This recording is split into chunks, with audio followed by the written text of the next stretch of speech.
Audio Jungle. What are some, like, as you think back to the 30 plus years, 31 years you've been doing this stuff, are there a couple of things that stand out to you as like, man, that was a really proud moment for me? Ooh.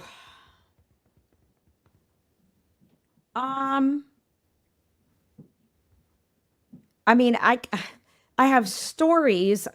When you say proud moment, you mean with the industry itself, like No, I mean with in this. general, just yeah, just for you, like what's been good? What's made you proud as you've kind of been on this journey? I really learned that I have some serious grit and tenacity that I never knew I had. When you have an emergency, a massive flood, a plumbing Mhm. break, your boiler goes out. It just happened to me a couple days ago. No hot water. You learn to stay calm, and Mm, I'm proud of myself for keeping my head straight, calm, and just getting down to business. I don't panic anymore.